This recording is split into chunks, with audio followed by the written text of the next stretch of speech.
Hi guys, welcome back to my channel. This is Fathima Shameer. അപ്പോൾ നമുക്കൊരു അടിപൊളി മോദകം ഉണ്ടാക്കിയാലോ. അതിനായിട്ട് ഞാനിവിടെ 1 കപ്പ് പച്ചപ്പയറില്ലേ അത് 1 കപ്പ് വെള്ളം ഒഴിച്ച് ഇതുപോലെ അല്പം ഉപ്പിട്ട് വേവിച്ചെടുത്തിട്ടുണ്ട്. ഇനി ഇതിലേക്ക് നമുക്ക് 1/2 കപ്പ് പൊടിച്ച പഞ്ചസാര ചേർത്ത് കൊടുക്കാം.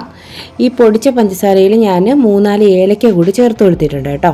അപ്പോൾ ആ ഏലക്കയും കൂടി ഇട്ട് പൊടിച്ച പഞ്ചസാര നമുക്ക് ഈ വേവിച്ച് വെച്ച പയറിലേക്ക് ചേർത്ത് കൊടുക്കാം. എന്നിട്ട് നന്നായിട്ട് ഇതുപോലെ മിക്സ് ചെയ്ത് കൊടുക്കാം. ഇനി ഞാൻ ഇതിലേക്ക് 1/2 കപ്പ് തേങ്ങ ചേർത്ത് കൊടുക്കുന്നുണ്ട്. തേങ്ങയും കൂടി ചേർത്ത് ഇതുപോലെ പയറിൽ നന്നായിട്ട് മിക്സ് ചെയ്ത് നല്ല ഒരു ഇതുപോലെ ഉരുള പിടിക്കാൻ പറ്റുന്ന വിധത്തിലാക്കിയെടുക്കുക. എന്നിട്ട് കൈ വെച്ചിട്ട് ഇതുപോലെ ബോൾസ് പോലെ ഉരുട്ടിയെടുക്കുക. നിങ്ങൾക്ക് എത്ര അളവ് വേണം അതിനനുസരിച്ചുള്ള ബോളാക്കി എടുക്കുക. അപ്പോൾ ഞാൻ എല്ലാ പയറും ഇതുപോലെ ബോളാക്കി എടുത്തിട്ടുണ്ട്.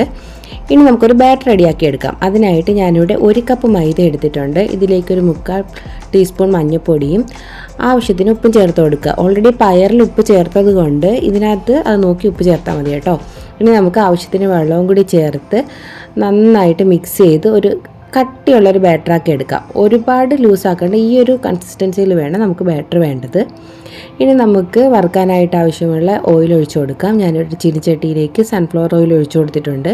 ഓയിൽ നന്നായിട്ട് ചൂടാകുമ്പോഴത്തേക്ക് നമ്മൾ തയ്യാറാക്കി വെച്ചേക്കുന്ന പയറിൻ്റെ ആ ഒരു ബോളില്ലേ അത് ഈ ബാറ്ററിൽ ഇതുപോലെ ഡിപ്പ് ചെയ്ത് എല്ലാ ഭാഗത്തും ഇതുപോലെ ബാറ്റർ കോട്ട് ചെയ്തതിന് ശേഷം ചൂടായ എണ്ണയിലേക്ക് നമുക്ക് ഓരോ ബോളായിട്ട് ഇട്ട് കൊടുക്കാം. അപ്പോൾ ഞാൻ ഓരോ ബോളായിട്ട് ഇതുപോലെ ഓയിലേക്ക് ഇട്ട് കൊടുക്കുന്നുണ്ട്. അപ്പോൾ ഒരു വശം ഇതുപോലെ ഒന്ന് മൂത്തതിന് ശേഷം ഞാനൊന്ന് ഫ്ലിപ്പ് ചെയ്ത് കൊടുക്കുന്നുണ്ട്.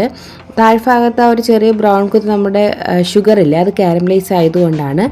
ഇപ്പോൾ അടിയിലത്തെ ഭാഗവും നന്നായിട്ട് റെഡി ആയിട്ടുണ്ട്. ഇനി നമുക്ക് ഓയിലിൽ നിന്ന് ഇതുപോലെ കോരി മാറ്റാം. നല്ല അടിപൊളിയായിട്ടുള്ള മോദകം അല്ലെങ്കിൽ സുഗിയ റെഡി ആയിട്ടുണ്ട്. അപ്പോൾ നിങ്ങളെല്ലാവരും ട്രൈ ചെയ്ത് നോക്കിയിട്ട് എൻ്റെ ഫീഡ്ബാക്ക് അറിയിക്കുക. അടുത്ത വീഡിയോ കാണുന്നത് വരെ ബൈ.